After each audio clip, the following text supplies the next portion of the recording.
নমস্কার। আজকে চলে এলাম আমি রীনা মণ্ডল আপনাদের সামনে সমাজের কিছু সত্য ঘটনা যেগুলো ডেইলিকার ঘটছে সেগুলোকে আমি ছোট ছোট করে বলবার চেষ্টা করি।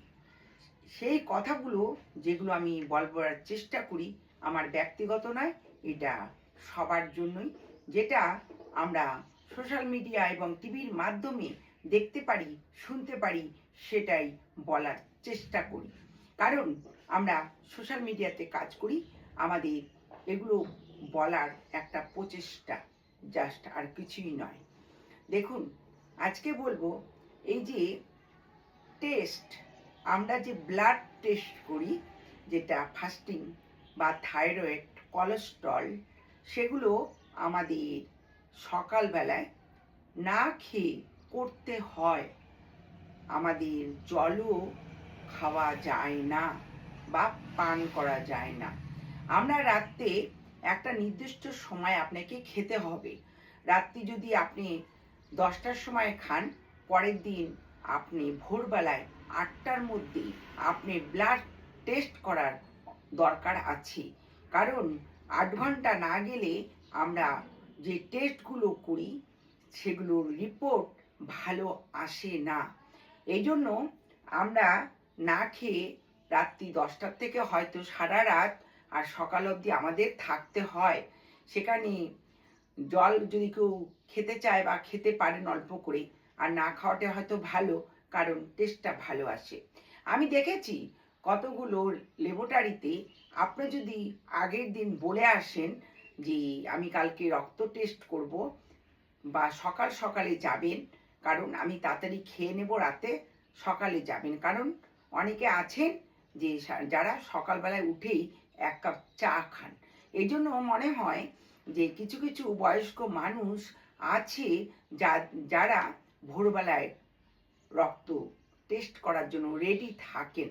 অনেকে বয়স্ক মানুষ যারা ল্যাবরেটরিতে যেতে পারেন না, তারা ফোনের মাধ্যমে বা সেই ল্যাবরেটরিতে গিয়ে নামটা লিখে দিয়ে আসেন এবং তাদেরকে সকালে বাড়িতে আসতে বলেন রক্ত টেস্ট করার জন্য।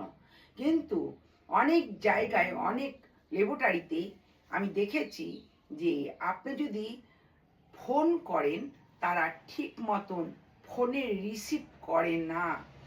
আর আপনি যদি আগের দিনও নাম লিখিয়ে আসেন, আপনি যদি বলেন না আমি 7টা, 7:30টার মধ্যে টেস্ট করতে চাই, তবুও তারা দেখবেন তারা আসে না। তারা 8টা, 8:30, 9টা এরকম সময় আসার চেষ্টা করে। আমি মনে করি যদি আমি 9টার সময় বা 8:30টার সময় টেস্ট করি, তাহলে তো আমি ল্যাবরেটরিতে গিয়ে টেস্টটা করব। কারণ তাতে আমার অনেকটাই পয়সা বেঁচে যাবে। যদি ল্যাবরেটরির লোকেরা যদি বাড়িতে আসে, কিছু টাকা বেশি নেয়, তাহলে যে বার্ধক্য, যে বয়স্ক মহিলা ভদ্রলোকরা সকালবেলায় উঠে ল্যাবরেটরিতে যেতে পারে না, তারা তাদের যে লোক থাকে যারা বাড়িতে বাড়িতে গিয়ে টেস্ট করে, তাদের ফোনে ফোন করে দেয় বা গিয়ে বাড়ির কেউ গিয়ে তাদের ওখানে নামটা লিখে আসেন যে আপনি ভোরবেলায় যাবেন, টেস্টটা করে আসবেন। কিন্তু আমি দেখেছি এরা ঠিক মতন আসে না এবং এদের ব্যবহারগুলো একদম ঠিক হয় না। একটা মানুষের টেস্টের উপর সব কিছু নির্ভর করে। যে কোনো অসুখ বিসুখ, আপনি যখন ডাক্তার চেম্বারে দেখাতে যাবেন, তখন আপনাকে প্রথমে টেস্ট করতে বলবে। যে কোনো টেস্ট, সেই সুগার বলুন, কোলেস্ট্রল বলুন, মানে যাবতীয় যেগুলো আছে ওগুলোকে টেস্ট করতে হবে। থাইরয়েড, এগুলো টেস্ট করে তারপর আপনি ডাক্তারের কাছে যেতে পারেন। ডাক্তার সেই রিপোর্টগুলো দেখে আপনাকে ওষুধ লিখবে। এই জন্য আমাদের রক্ত টেস্টটা খুব ভালো মতন করা দরকার আছে। সেটাকে নিয়ম মেনে রক্ত টেস্ট করা দরকার আছে। আর টাইম মতন এসে সেই রক্ত রিপোর্টটা নিতে হয়, যাতে সময়টা বেশি বা কম না হয়। তার উপর নির্ভর করে আমাদের অসুখ বিসুখ, আমাদের ডাক্তার দেখানোর বা সেই হিসাবে রিপোর্ট লেখানোর। এই জন্য ল্যাবরেটরি যেগুলো আছে, যারা বাড়িতে বাড়িতে এসে আমাদের রক্ত নিয়ে যায়, তাদের টাইমটা ঠিক মেনটেন করা উচিত। কারণ টাইম যদি মেনটেন না করেন, আপনি রাত্রি 8টায় খাবেন, সেখানে সকাল 8টায় আসলে আপনার চলবে না। আপনি যদি রাত্রে সকালে রাত্রে যদি 10টার সময় খাবার দাবার খেয়ে ঘুমিয়ে পড়েন, সকাল 8টার মধ্যে আপনাকে টেস্ট করা দরকার বা রক্ত নিয়ে যাওয়ার দরকার। সেখানে আমি দেখেছি কিছু কিছু ল্যাবরেটরিতে সেই যে লোকগুলো ঘুরে বেড়ায় মানুষের বাড়িতে রক্ত নেবার জন্য, তারা ঠিক মতন টাইম মতন পৌঁছায় না। আমি দুই একজনকে দেখেছি, তারা একটু উত্তেজিতভাবে কথা বলে। এগুলো একটা ল্যাবরেটরির লোক যখন রক্ত নিতে আসে কোনো পেশেন্টের বাড়িতে, তখন তাদের উত্তেজিত হয়ে কথা বলা একদমই উচিত নয়। তারা থাকবে নরম, ধীর, ধৈর্য এবং ভালো মানুষ, যারা বাড়িতে বাড়িতে গিয়ে বয়স্ক মহিলা, বয়স্ক ভদ্রলোকদের রক্তটা নেয়। এই রক্তের উপর আমাদের সব কিছু নির্ভর করে।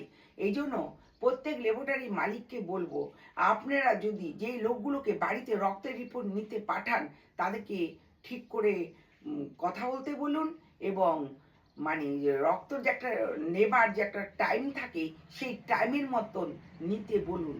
অনেকে দেখেছি যারা রক্ত টেস্ট করেন, বাড়িতে ঘুমিয়ে চা খেয়ে উনি 8টা, সাড়ে 8টা, 9টার মধ্যে আসবেন, সেটা হয় না। কারণ তাদের দায়িত্ব অনেকটাই বড়। এই রক্তের উপর নির্ভর করে আমাদের অসুখ বিসুখ, ডাক্তারের রিপোর্ট দেখে সেই হিসেবে আমরা ওষুধ খাই। আর একটা কথা বলতে চাই, আমি শুনলাম যে ওষুধের দামও অনেক বাড়িয়ে দেওয়া হয়েছে। এটা হয়তো গরিবদের জন্য একদমই একদমই উচিত নয় যে এত ওষুধের দাম বাড়িয়ে দিলেই ওই গরিব মানুষগুলো ভাত না খেয়েও তাদের ওষুধ খেয়ে বাঁচতে হয়। এগুলো যদি সব কিছু দেখা হয় বা সব কিছুই যদি দেখে সব কিছু ঠিক করা হয়, তাহলে হয়তো সবাই উপকৃত হবেন। নমস্কার।